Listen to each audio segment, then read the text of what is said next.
इस वक्त की एक और बड़ी खबर सामने आ रही है रक्षा मंत्रालय और अमेरिका के साथ हुई डील को लेकर। बता दें कि रक्षा मंत्रालय ने भारतीय नौसेना के MH-60R हेलीकॉप्टर बेड़े के लिए एक बड़ी स्पोर्ट डील को मंजूरी दे दी है। मंत्रालय ने अमेरिका के साथ लगभग 7,995 करोड़ रुपए की लागत वाली फॉलो ऑन सपोर्ट और फॉलो ऑन सप्लाई सपोर्ट से जुड़ी letter of offers and acceptance पर हस्ताक्षर कर दिए हैं। यह सपोर्ट अगले 5 सालों तक मिलेगा। यह समझौता अमेरिकी सरकार के फॉरेन मिलिट्री सेल्स कार्यक्रम के तहत किया गया है। हस्ताक्षर नई दिल्ली में रक्षा सचिव राजेश कुमार सिंह की मौजूदगी में हुए हैं। तो वहीं आपको बता दें कि अमेरिकी टैरिफ के बाद भी भारत की GDP पर कोई असर नहीं पड़ा है। भारत सरकार ने बताया है कि वित्त वर्ष 2025-26 की दूसरी तिमाही में वास्तविक सकल घरेलू उत्पाद में 8.2% की वृद्धि का अनुमान लगाया है, जबकि वित्त वर्ष 2024-25 की दूसरी तिमाही में वृद्धि दर 5.6% रहने का अनुमान था। इसी के साथ ही आपको ये भी बता दें कि रूसी राष्ट्रपति व्लादिमीर पुतिन 4 से 5 दिसंबर तक भारत में ही रहेंगे, क्योंकि S-400 से लेकर कई सारे मुद्दे हैं जिन पर डील हो सकती है और 4 साल बाद वो भारत आ रहे हैं। ऊर्जा, रक्षा और अंतरिक्ष सहयोग इस यात्रा के मुख्य फोकस होंगे, जिसको लेकर यह डील की जा सकेगी।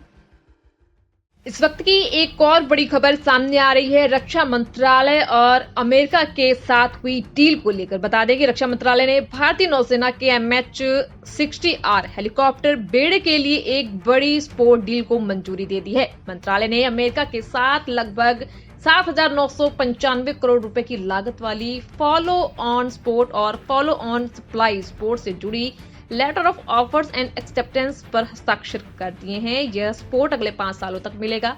यह समझौता अमेरिकी सरकार के फॉरेन मिलिट्री सेल्स कार्यक्रम के तहत किया गया है। हस्ताक्षर नई दिल्ली में रक्षा सचिव राजेश कुमार सिंह की मौजूदगी में हुए हैं। तो वहीं आपको बता दें कि अमेरिकी टैरिफ के बाद भी भारत की GDP पर कोई असर नहीं पड़ा है। भारत सरकार ने बताया है कि वित्त वर्ष 2025-26 की दूसरी तिमाही में वास्तविक सकल घरेलू उत्पाद में 8.2% की वृद्धि का अनुमान लगाया है, जबकि वित्त वर्ष 2024-25 की दूसरी तिमाही में वृद्धि दर 5.6% रहने का अनुमान था।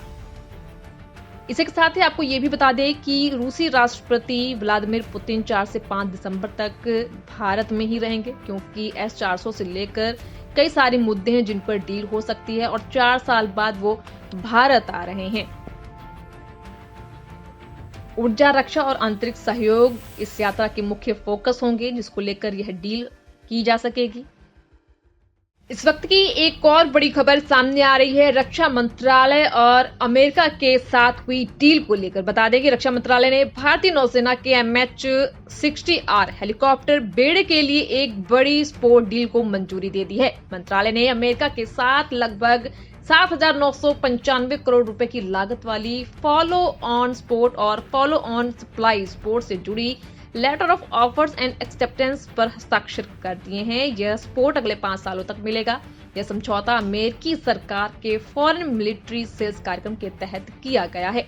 हस्ताक्षर नई दिल्ली में रक्षा सचिव राजेश कुमार सिंह की मौजूदगी में हुए हैं। तो वहीं आपको बता दें कि अमेरिकी टैरिफ के बाद भी भारत की GDP पर कोई असर नहीं पड़ा है। भारत सरकार ने बताया है कि वित्त वर्ष 2025-26 की दूसरी तिमाही में वास्तविक सकल घरेलू उत्पाद में 8.2% की वृद्धि का अनुमान लगाया है, जबकि वित्त वर्ष 2024-25 की दूसरी तिमाही में वृद्धि दर 5.6% रहने का अनुमान था। इसी के साथ ही आपको ये भी बता दें कि रूसी राष्ट्रपति व्लादिमीर पुतिन 4 से 5 दिसंबर तक भारत में ही रहेंगे, क्योंकि S-400 से लेकर कई सारे मुद्दे हैं जिन पर डील हो सकती है और 4 साल बाद वो भारत आ रहे हैं। ऊर्जा, रक्षा और अंतरिक्ष सहयोग इस यात्रा के मुख्य फोकस होंगे, जिसको लेकर यह डील की जा सकेगी।